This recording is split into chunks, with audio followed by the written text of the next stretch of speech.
नमस्कार। BA first year economics second paper और chapter तीसरा। हम लोग जनसंख्या का चैप्टर पढ़ रहे हैं। पहली यूनिट है। हम पढ़ चुके हैं भारत की जनसंख्या की विशेषताएं। हम जानते हैं कि भारत की जनसंख्या अधिक है और विश्व में दूसरा देश है। भारत में जनसंख्या की दृष्टिकोण से भारत विश्व का दूसरा देश है। और आज हम लोग पढ़ेंगे परिवार नियोजन, फैमिली प्लानिंग। इसमें पढ़ेंगे परिवार नियोजन का अर्थ व परिभाषा, परिवार नियोजन के क्या उद्देश्य हैं और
नमस्कार। BA first year economics second paper और तीसरा चैप्टर, और ये जनसंख्या के चैप्टर में हम सब पढ़ेंगे परिवार नियोजन। परिवार नियोजन के अर्थ व परिभाषा, उद्देश्य, प्रमुख साधन और परिवार नियोजन के मार्ग की बाधाएं और परिवार नियोजन को सफल बनाने के लिए व्यवहारिक सुझाव। हम जानते हैं कि भारत विश्व का दूसरा देश है। जनसंख्या के दृष्टिकोण से हम विश्व में दूसरी रैंक पर स्थित हैं। जनसंख्या की अधिकता है हमारे देश में। इस कारण से स्वतंत्रता के बाद ही परिवार नियोजन पर विशेष बल दिया गया। यद्यपि 1930 में केरल प्रांत में परिवार नियोजन को अपनाया गया, उसके बाद सुभाष चंद्र बोस ने भी सीमित आकार के परिवार पर विशेष प्रोत्साहित किया। स्वतंत्रता के बाद भारत की बढ़ती जनसंख्या को ध्यान में रखते हुए परिवार नियोजन के कार्यक्रम चलाए गए। तो सबसे पहले जानते हैं कि परिवार नियोजन का क्या अर्थ है। तो परिवार नियोजन परिवार के आकार के निर्धारण की योजना को परिवार नियोजन कहा जाता है।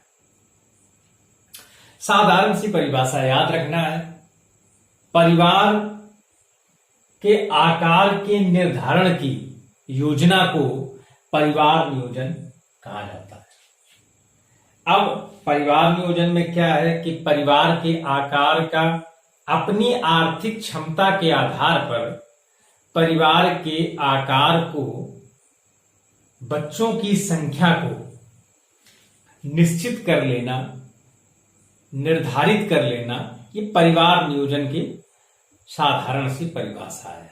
दूसरी परिभाषा है कि परिवार को जानबूझकर अपनी इच्छा अनुसार सीमित करना, एक बिंदु है अपनी इच्छा अनुसार सीमित करना।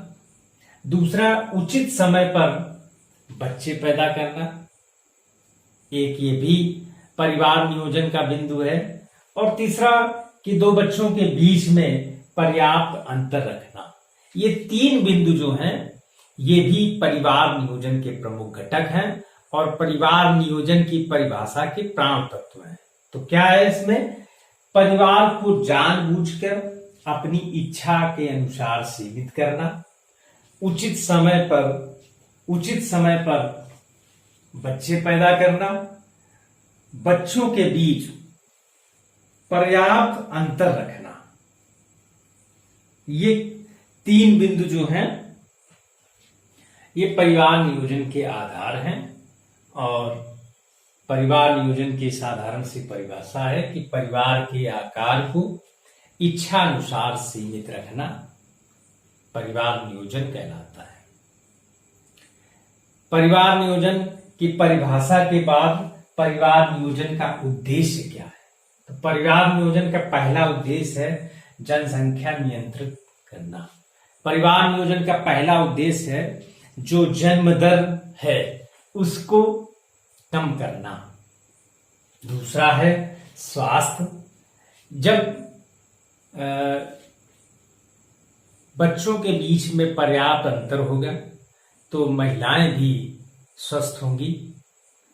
तो दूसरा उद्देश्य जो है परिवार नियोजन का वो स्वास्थ्य है।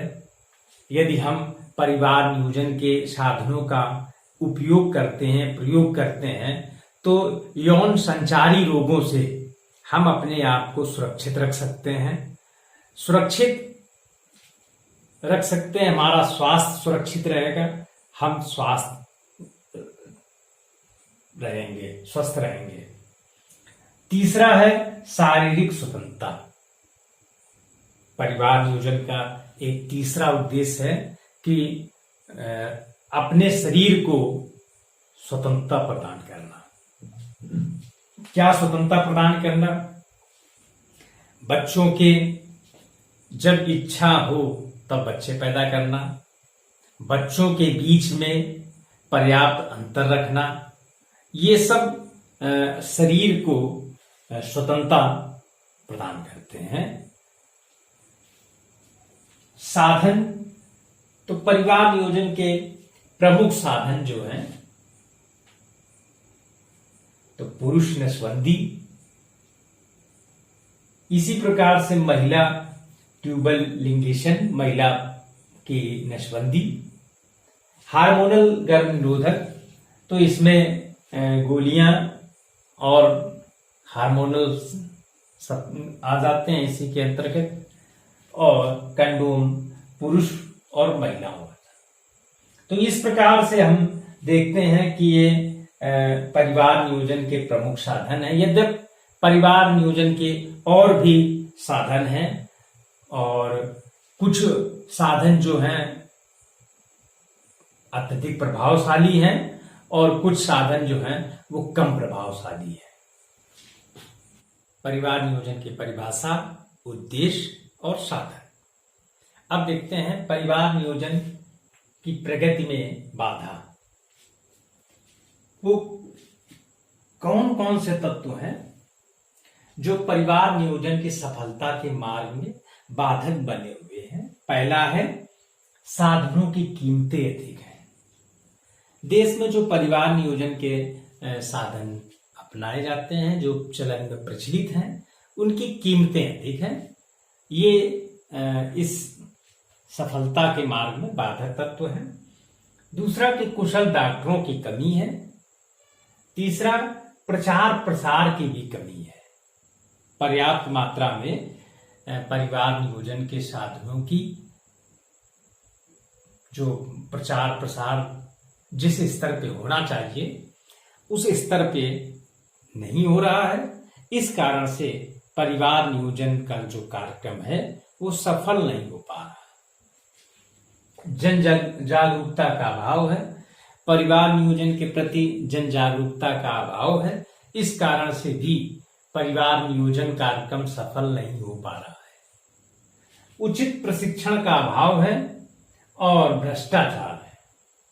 भारत में योजनाओं की सफलता में सबसे बड़ा जो बाधक तत्व है वो भ्रष्टाचार है। तो ये प्रमुख 6 कारण है जो परिवार नियोजन कार्यक्रम की प्रगति में बाधक है। अब व्यवहारिक जो सुझाव हैं वो भी दिए जाएंगे परिवार नियोजन कार्यक्रम को सफल बनाने के लिए।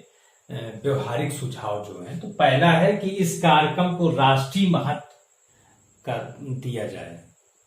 परिवार नियोजन को राष्ट्रीय महत्व दिया जाए, यानी सारी योजनाओं में परिवार नियोजन की जो योजना है उसको प्राथमिकता दी जाए। दूसरा बिंदु है व्यापक प्रचार प्रसार किया जाए। परिवार नियोजन कार्यक्रम का बड़े स्तर पर प्रचार प्रसार किया जाए, यानी कि अंतिम इकाई तक परिवार नियोजन के साधनों के प्रचार प्रसार पहुंच जाए। और तीसरा है कि परिवार नियोजन के लिए विशेष अस्पताल स्थापित किए जाएं। इस प्रकार के अस्पताल स्थापित किए जाएं जहां पर केवल परिवार नियोजन संबंधी कार्यक्रम ही चलाए जाएंगे और सलाह दी जाएगी। साधनों की कीमतें कम की जाए, भ्रष्टाचार को समाप्त किया जाए और व्यापक पैमाने पर प्रचार प्रसार किया जाए। साक्षरता बढ़ाई जाए और प्रशिक्षण कार्यक्रम चलाए जाए ताकि लोग प्रशिक्षित हो सकें और परिवार नियोजन के प्रति जागरूक हो सके। तो इस प्रकार से परिवार नियोजन का ये प्रश्न पूर्ण होता है, जिसमें पूछा जाता है कि परिवार नियोजन से आप क्या समझते हैं और परिवार नियोजन के मार्ग में, सफलता के मार्ग में क्या क्या बाधाएं। बहुत बहुत धन्यवाद।